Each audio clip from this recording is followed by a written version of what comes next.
नमस्ते मित्रों, आप सभी का एक बार फिर से स्वागत है आपकी अपनी जो कक्षा चली हुई है मनुस्मृति स्वाध्याय की 35वीं कक्षा में। आज की जो कक्षा है बहुत महत्वपूर्ण है। किस प्रकार से शत्रु का दमन करें, किस प्रकार से युद्ध करें, युद्ध के क्या क्या नियम हैं, इन सब के विषय में मनुस्मृति में आज 7वें अध्याय के हम 81वें श्लोक से शुरू करेंगे।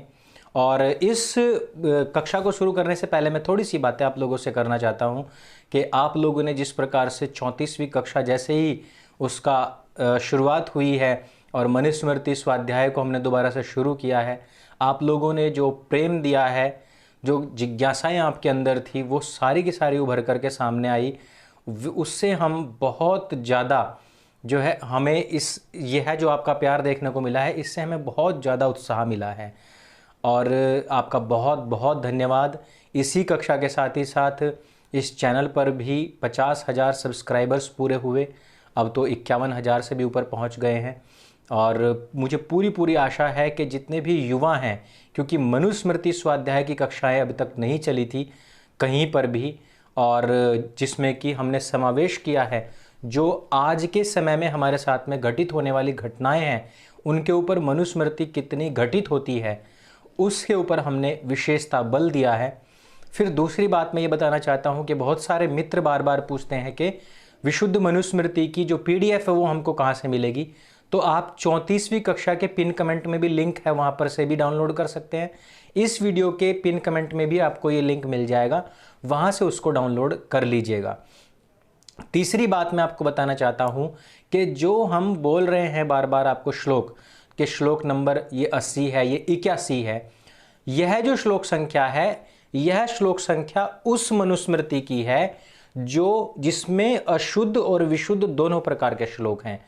वहाँ क्योंकि अधिकतर लोगों के पास में वही है, और क्योंकि जो विशुद्ध आप पढ़ रहे हैं उसमें भी श्लोक संख्या ये दी गई है, इस वजह से इससे आपको पहचानने में कोई मुश्किल नहीं होगी।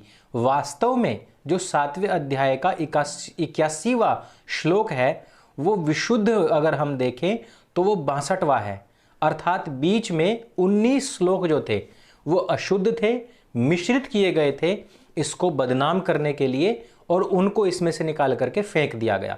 इसी वजह से कहीं कहीं आपको क्रम में भी मिलेगा कि 81 के बाद सीधे 85 आ गया, 85 के बाद 86 को ड्रॉप कर दिया, 87 आ गया, क्योंकि वो बीच बीच की अशुद्धियाँ थी। वो आपको संपूर्ण मनुस्मृति में सारी की सारी मिलेंगी, और उन किताबों में आपको पता लगेगा कि किस प्रकार से अशुद्धियों को निकाला जाता है। उसकी PDF भी हम पिन कमेंट में नीचे दे देंगे। तो आज हम शुरू करते हैं आज की कक्षा, और सबसे पहले पढ़ते हैं 81वां श्लोक 7वें अध्याय का। अध्यक्षान् विविधान् कुर्यात् तत्र तत्र विपश्चितः ते अस्य सर्वाण्यवेक्षेरन् नृणां कार्याणि कुर्वता। तो मनु महाराज इस श्लोक में कह रहे हैं कि राजा अनेक मेधावी, प्रतिभाशाली, योग्य विद्वान अध्यक्षों को आवश्यकता अनुसार विभिन्न विभागों में नियुक्त करे।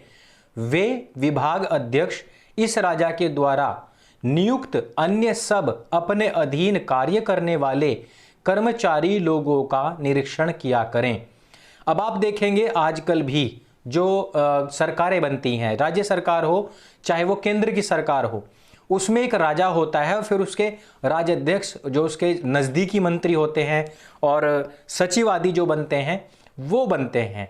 लेकिन इसमें क्या कहा गया है, मनु महाराज स्पष्ट तौर पर कहते हैं कि जो मेधावी हैं, प्रतिभाशाली हैं और जो योग्य हैं और जो विद्वान हैं, ऐसे ही लोगों को अध्यक्ष बनाए, आवश्यकतानुसार ही, जबरदस्ती नहीं, यारी रिश्तेदारी देख करके नहीं कि आप 12वीं फेल को बना देते हैं HRD मिनिस्टर, और यहाँ दिल्ली में भी यही हाल है कि 12वीं फेल जो है वो शिक्षा मंत्री बन जाता है।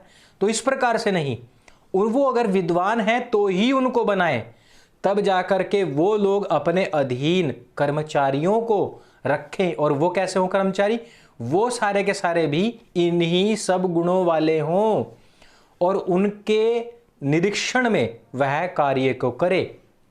लेकिन आजकल जो मनुस्मृति को गाली देते हैं वो इस विषय में कुछ नहीं बोलते हैं, क्योंकि यह जो व्यवस्था मनु महाराज ने दी हुई है यह सबसे ज्यादा सफल है।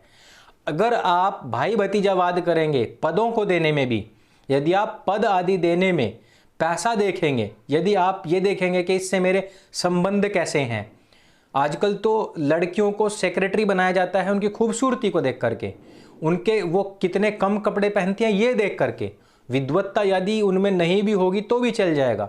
तो इसी वजह से ऐसे लोग अपने बिजनेस हो चाहे फिर उनकी राजनीति हो, वो उसमें हमेशा हमेशा के लिए ही नष्ट हो जाते हैं।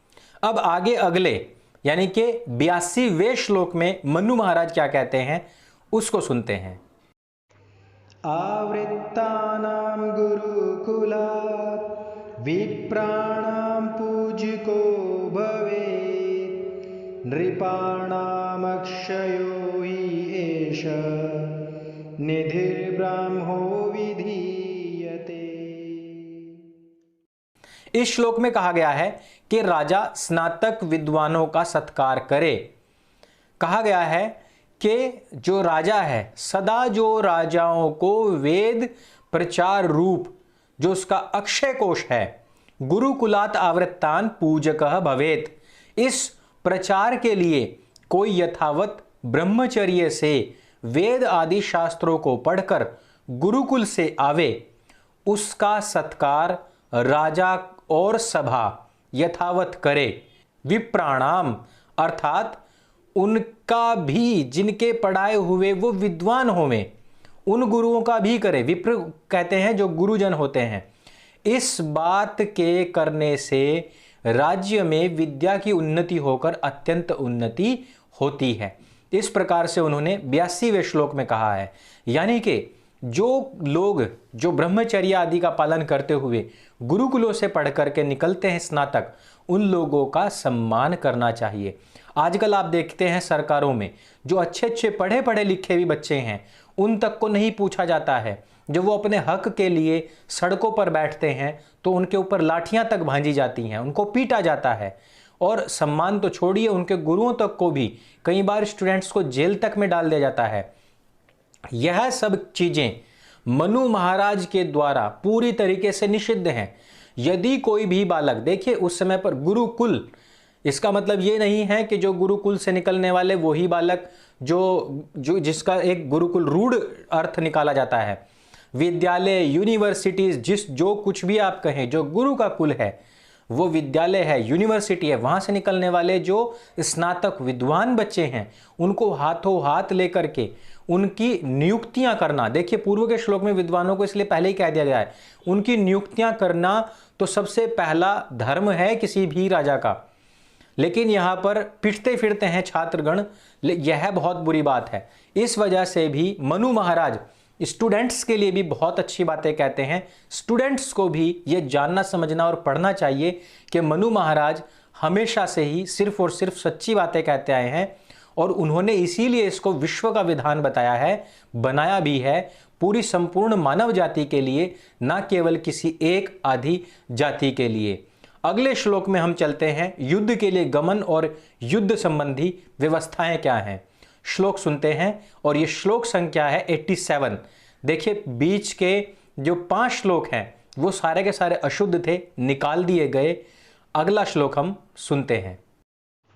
समोत्तमाधमयी राजा त्वाहुतः पालयन् प्रजाः न निवर्तेत संग्रामात् क्षात्रं धर्ममनुस्मरन्।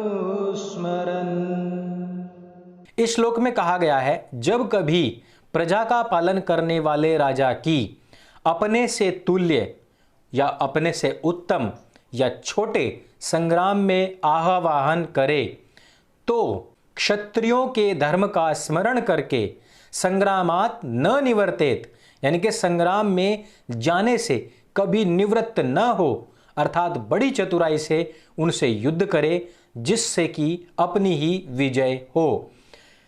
अर्थात पीठ दिखाने वाला राजा नहीं होता है, डर करके भाग जाने वाला राजा नहीं होता है। इस प्रकार से राजा के गुण बताए गए हैं कि उस पर डट जाए, यदि किसी ने उसको चेताया है, यदि उसको चेतावनी दी है और ललकारा है उसको तो क्षत्रियों का धर्म क्या कहता है कि उससे जाने से निवृत्ति ना ले, सीधे जाकर के युद्ध करे और उसमें भी चतुराई का प्रयोग करे। आपको याद होगा कि भारत का एक बहुत बड़ा हिस्सा चीन ने ऐसे ही लूट लिया था और हमारी उस समय की जो नेहरू की सरकार थी उसने कायरतापूर्ण उस समय पर व्यवहार किया था और वह हिस्सा जो है आज तक चीन के पास है। और यही नहीं कि वो हिस्सा लेकर के निवृत्त हो गया हो, अब वो बार बार भारत के क्षेत्रों में घुसपैठ करता है क्योंकि उसके पास में एक संदेश चला गया कि यहाँ की जो जनता है, यहाँ के जो लोग हैं वो भीरू हैं, वो कायर हैं। इस प्रकार के संदेश भविष्य में भी जाते हैं। 70-80 साल तक हमको अभी भी ये बातें झेलनी पड़ रही हैं। इस प्रकार से राजा में क्या गुण होना चाहिए, आप सभी युवाओं को यह गुण अपनाना चाहिए, तभी जाकर के आप सच्चे मनुवादी कहलाएंगे। अब हम अगले श्लोक में चलते हैं जो है 89। इस श्लोक में क्या कहा है मनु महाराज ने? आहवेषु मिथ अन्योन्यम जिघांसन्तो महीक्षितः युध्यमानः परं शक्त्या स्वर्गं यान्त्यपरां मुखाः। आहवेषु, जो संग्रामों में एक दूसरे को हनन करने की इच्छा करते हुए राजा लोग जितना सामर्थ्य हो बिना डरे पीठ ना दिखा करके युद्ध करते हैं, वो ही सुख को प्राप्त होते हैं। इससे विमुख कभी ना हो, किंतु कभी कभी शत्रु को जीतने के लिए उनके सामने छिप तो सकते हैं लेकिन पीछे नहीं भाग सकते हैं। पीछे नहीं भागना चाहिए, क्योंकि जिस प्रकार से शत्रु को जीत सकें वैसे ही काम करें। जैसे सिंह क्रोध की अग्नि में सामने आकर शस्त्राग्नि से शीघ्र ही भस्म हो जाता है, वैसे ही मूर्खता से नष्ट भ्रष्ट ना हो जाएं। आप लोग कभी भी गुस्से में जाकर के शत्रु के ललकारने पर तुरंत ही जाकर के सामने के बता मैं आ गया तेरे सामने, ऐसे खड़े ना हो जाएं, क्योंकि यह आपकी क्रोध अग्नि है। सामने से आने वाली शस्त्र अग्नि आपको तुरंत ही भस्म कर देगी। उसके सामने थोड़ी देर के लिए कदम पीछे हटा करके तब वार करें या फिर थोड़ी देर के लिए वहीं पर छिप करके रणनीति बनाएं, यह हो सकता है, लेकिन ललकारने पर जवाब अवश्य दें।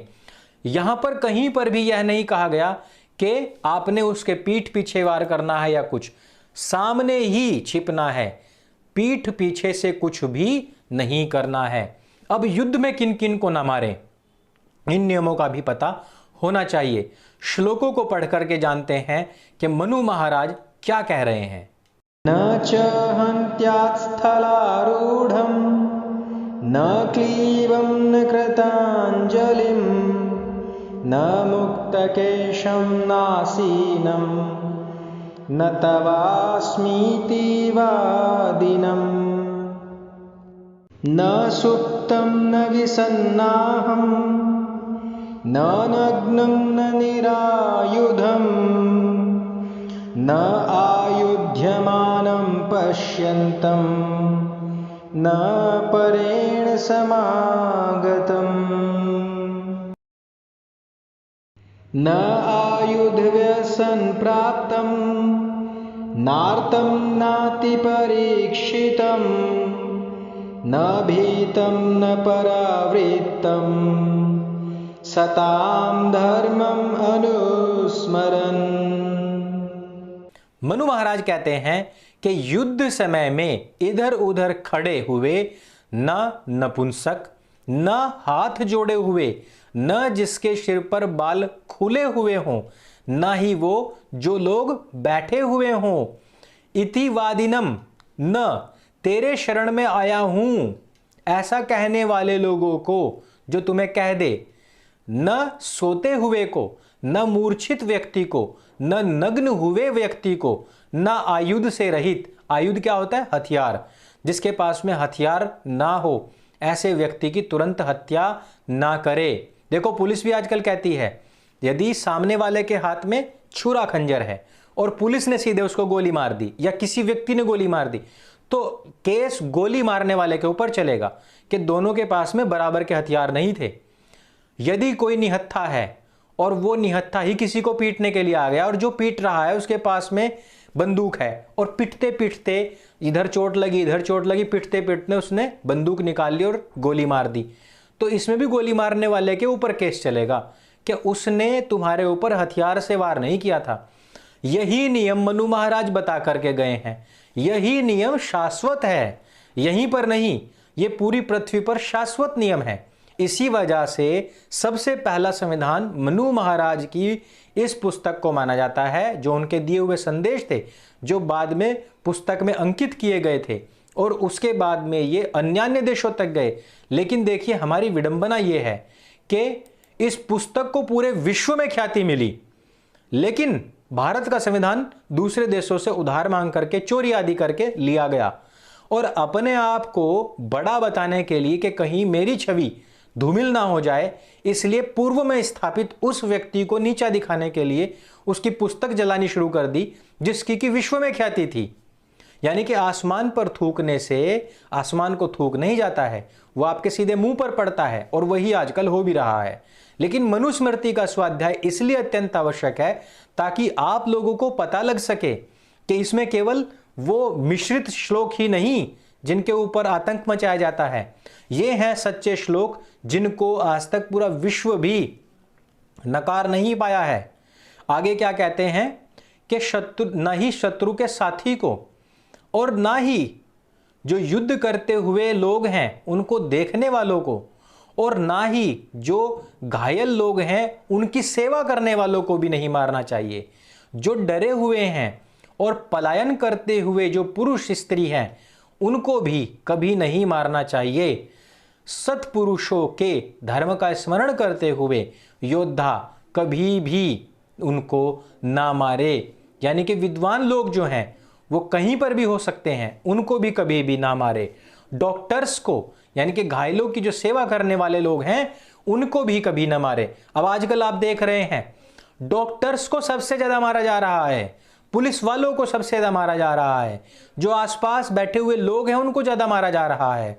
जो आमने सामने आने वाली जो लड़ाई है उसको नहीं, आसपास बैठे हुए लोगों को, छोटी छोटी बच्चियों को, स्त्रियों को टारगेट किया जा रहा है। ये कौन कर रहा है? ये धर्म नहीं, अधर्म है।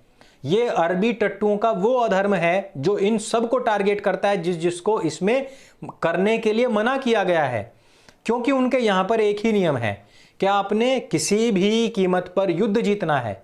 युद्ध की नीतियां इतनी गंदी और गलत वहां पर थी, इसी वजह से जो हमारे लोग हैं वो युद्धों में कई बार हारे, क्योंकि हम सोचते हैं कि ये मानवाधिकार है, मानवों के साथ में हमारा युद्ध हो रहा है, लेकिन हमारा युद्ध तो दानवों के साथ में है। मनुस्मृति यह जो सब नियम बता रही है वो मानवों के साथ में युद्ध के लिए है, दानवों के साथ में युद्ध के लिए नहीं। अब थोड़ा सा आगे बढ़ते हैं। कहा गया है किंतु उनको पकड़ के जो अच्छे हों उन्हें बंदी गृह में रख दे और भोजन आच्छादन यथावत उनको देते रहें, और जो घायल हैं उनको औषधि आदि विधि पूर्वक उनकी करे, ना तो कभी उनको चिढ़ावे ना ही कभी उनको दुख देवे। जो उनके योग्य हो वो उनसे काम कराया जाए। विशेष इस बात पर ध्यान रखे कि स्त्री, बालक, वृद्ध और आतुर जो यथा जो शोक युक्त पुरुष, उन पर शस्त्र कभी भी ना चलावे। उनमें लड़कों को अपने संतानवत ही पाले, स्त्रियों को भी उनका भी पालन पोषण करे। उनको ध्यान दीजिए, उनको अपनी बहन और कन्या के समान ही समझे, कभी भी उनकी तरफ विषयासक्ति की दृष्टि से ना देखे। जब राज्य अच्छे प्रकार से जम जाए और जिनसे पुनः पुनः युद्ध करने की शंका ना हो, उनको सत्कार पूर्वक, आदर पूर्वक छोड़ करके अपने अपने घर व अपने अपने देश को भेज देवे, और जिनसे भविष्य काल में विघ्न होने की संभावना हो उसको सदा के लिए कारागार में रख दे। इस प्रकार से ये 91, 92 और 93 श्लोकों का भावार्थ हुआ। कितनी सुंदर बात है। स्त्रियों को कभी भी विषयासक्ति दृष्टि से ना देखे। लेकिन यदि आप अधर्म, यदि आप अरब के कल्चर की तरफ देखेंगे, यदि आप उस कल्चर की तरफ देखेंगे जिससे आज पूरा का पूरा विश्व उसके आतंकवाद से त्रस्त है, तो उनका सबसे पहला टारगेट महिलाएं हैं। उनका सबसे पहला टारगेट वो बच्चियां हैं जो प्यूबर्टी को हासिल कर चुकी हैं, जो 9 साल की उम्र क्रॉस कर चुकी हैं, जो भी उनकी नज़र में आयशा बन चुकी है, वो सब की सब उनके टारगेट पर रहती हैं। इस वजह से मैं कहता हूं कि धर्म और अधर्म की लड़ाई में धर्म के नियमों का पालन नहीं होता है।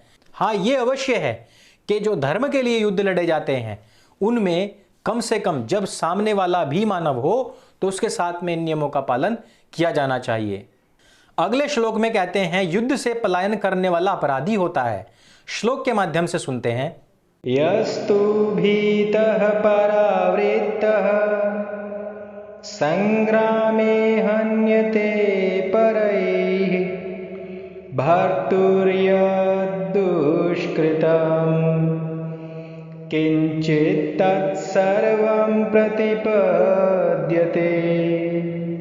कहते हैं, और जो युद्ध क्षेत्र में पीठ दिखा करके भाग जाए अथवा डर करके भागता हुआ शत्रुओं के द्वारा मारा जाए, उसे राजा की ओर से प्राप्त होने वाला जो कुछ भी दंड, अपराधी भाव व बुराई है, उस सब का पात्र बनकर वह दंडनीय होता है। अर्थात राजा के मन से उसकी श्रेष्ठता का प्रभाव समाप्त हो जाता है और राजा उसकी सुख सुविधा को भी छीनकर उसको दंडित करता है। और जो पलायन अर्थात भागे हुए, जो डरा हुआ भृत्य शत्रुओं द्वारा मारा जाए, वह उस स्वामी के अपराध को प्राप्त होता है। अर्थात युद्ध से कभी भी पीठ दिखा करके भागना नहीं चाहिए, डट करके मुकाबला करना चाहिए। अगला श्लोक 95वां श्लोक है। इसमें फिर उसको समझाते हुए कहते हैं, यच्चास्य सुकृतं किंचित् अमुत्रार्थम् उपार्जितं भर्ता तत्सर्वम् आदत्ते परावृत्तः तस्य तु। और जो उसकी प्रतिष्ठा है, जिससे इस लोक और परलोक में सुख होने वाला था, उसको उसका स्वामी ले लेता है। जो भागा हुआ मारा जाए उसको कुछ भी सुख नहीं प्राप्त होता है, उसका पुण्य फल नष्ट हो जाता है और उस प्रतिष्ठा को वह प्राप्त होता है जिसने धर्म से यथावत युद्ध किया हो। अर्थात कहने का मतलब सिर्फ और सिर्फ यही है कि जो व्यक्ति डट करके युद्ध करता है वो जीतने के बाद में इस लोक तथा मृत्यु के बाद में जो हमारा अगला जन्म होना है उसमें भी सुख को प्राप्त करता है, क्योंकि हमारे जो गुण धर्म स्वभाव हैं वो हमारे साथ रहेंगे, हमारा जो ज्ञान है वो हमेशा हमारे साथ रहेगा, जो हमारे संस्कार हैं वो हमेशा हमारे साथ रहेंगे। यदि हमारे भागने के संस्कार पड़ गए तो वो अगले जन्म में भी हमको परेशान करेंगे। आपने देखा होगा कुछ बच्चे पैदाइशी ही इतने ढेटे होते हैं, इतने ज्यादा दृढ़ संकल्पित होते हैं, वो उनमें कहां से आया?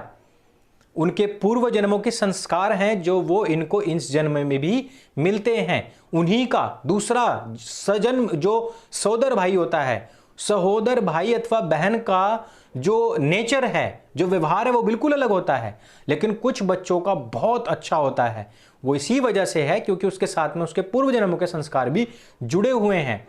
इस प्रकार से अपनी वीरता, शौर्यता और साहस का हमको उदाहरण प्रस्तुत करते हुए युद्ध करना चाहिए। और आजकल हम देखते हैं कि सनातन धर्म इसी वजह से, अपनी मनुस्मृति को भूलने की वजह से ही आजकल दर दर मारा मारा फिर रहा है। आप देखते होंगे आए दिन हिंदुओं के ऊपर, सनातन वैदिक धर्मियों के ऊपर जितने भी अत्याचार हो रहे हैं वो केवल और केवल मनुस्मृति को ना पढ़ने, इसको भूल जाने की वजह से ही हो रहे हैं। अन्यथा इनसे बड़ा योद्धा इस धरती पर कोई भी नहीं है। धर्म सनातन वैदिक धर्म ही है। हिंदू एक छत्र छाया है।